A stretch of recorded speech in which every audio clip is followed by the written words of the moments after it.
அஸ்ஸலாமு அலைக்கும் வரஹ்மத்துல்லாஹி வபரகாத்துஹு.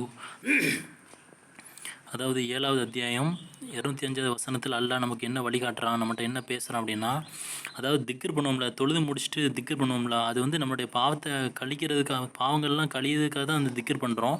ஆனால் நம்ம என்ன செய்யணும்னா, அந்த திக்ர் பண்ணும்போது நம்ம ஒவ்வொரு தடவையும் சுப்ஹானல்லாஹ் சொல்லும்போது நம்ம நம்ம செஞ்ச பாவத்தையும் நினச்சிக்கணும்.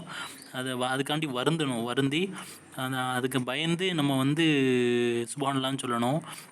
நம்ம பாவத்தை நினச்சி அல்ஹம்துலில்லாஹ்னு சொல்லணும். நம்மளுடைய பாவத்தை நினச்சி பயந்து அல்லாஹு அக்பர்னு சொல்லணும். அப்படி நம்ம பாவத்தை நினச்சிக்கணும். பாவத்தை நினச்சி, ஏன்னா பாவத்தை கழியறதுனால நம்ம அந்த பாவத்தை நினச்சிக்கிட்டு அல்லாஹ் மேலே அந்த தண்டனைக்கு பயந்து நம்ம வந்து சுப்ஹானல்லாஹ் அல்ஹம்துலில்லாஹ் அல்லாஹு அக்பர்னு நம்ம வந்து ஆண்டவனை வந்து திக்ர் பண்ணணும். அதைத்தான் ஆண்டவன் வந்து 7வது அத்தியாயம் 205 வந்து நமக்கு தெளிவுபடுத்துகிறான். இதை நீங்கள் என்னுடைய வாய்ஸை வந்து கம்மி பண்ணிவிட்டு இந்த டெக்ஸ்ட்டை முதல்ல இருந்து படித்து பாருங்கள். 205 நீங்கள் படித்து பாருங்கள்.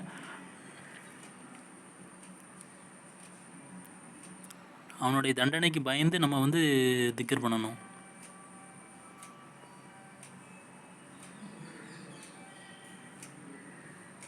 நம்மளுடைய பாவத்தையும் வருந்தி நம்ம அந்த திக்ர் பண்ணும்போது நம்மளுடைய பாவத்தை வந்து வருந்தணும்.